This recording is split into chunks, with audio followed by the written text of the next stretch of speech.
आजपासून राज्यातील लाडक्या बहिणींना सन्मान निधीचं वाटप केलं जाणार आहे। मार्च महिन्याचा एकत्र हप्ता आजपासून दिला जाणार आहे। बहिणींनो, आत्ताच मोबाईल चेक करा आणि मार्च महिन्याचे एकत्रित 3000 रुपये मिळणार। साधारणपणे आम्हाला 3690 कोटीची जी तरतूद आहे ती त्या ठिकाणी अर्थ विभागाकडून प्राप्त झालेली आहे आणि या महिन्याचा जो लाभ आहे हा त्याच्यातून वितरित होणार। मुख्यमंत्री माझी लाडकी बहीण योजनेच्या एप्रिल महिन्याच्या हप्त्याची रक्कम पात्र महिलांच्या खात्यात वर्ग करण्याची प्रक्रिया सुरू करण्यात आली आहे। आता आम्ही आज आढावा घेत होतो, 17 तारखेला पैसे द्यायचे 1,35,00,000 फॉर्म हे क्लिअर झालेले आहेत, पण त्यात असं लक्षात आलं 35 लाख फॉर्म असे आहेत ज्यांच्या अकाउंटचं आधार सीडिंग झालेलं नाही।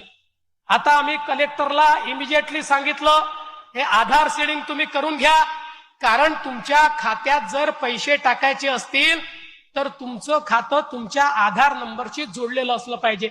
1 कोटी महिलांचं जुडलंय, 35 लाख महिलांचं राहिलंय।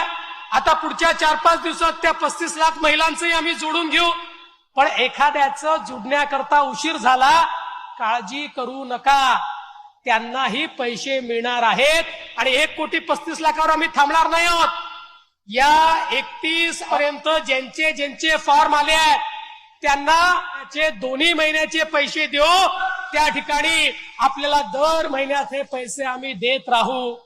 त्यामुळे एखाद्याच्या खात्यात काही चूक झाली, फॉर्म मध्ये चूक झाली की लगेच तुमचे सावत्र भाऊ तुमच्यापर्यंत येतील आणि तुम्हाला सांगतील, बघा बघा तुम्हाला दिलं नाही, तुमचे पैसे नेले, तुमचे पैसे मिळणार नाही। या सावत्र भावांपासून सावध राहा।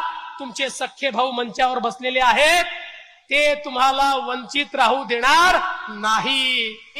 एकदा भाऊबीज दिली की त्याच्या बदल्यात केवळ माया आणि माया मिळत असते। त्यामुळे काही झालं तरी या ठिकाणी एक गोष्ट सांगतो, अरे निवडणुका येतील जातील, कोणी वोट देईल देणार नाही, पण मला विश्वास आहे माऊलींचा आशीर्वाद आमच्या पाठीशी असेल आणि जोपर्यंत हे त्रिमूर्तीचं सरकार आहे तोपर्यंत माय माऊलीची योजना कोणाचा बाप बंद करू शकणार नाही, हे या ठिकाणी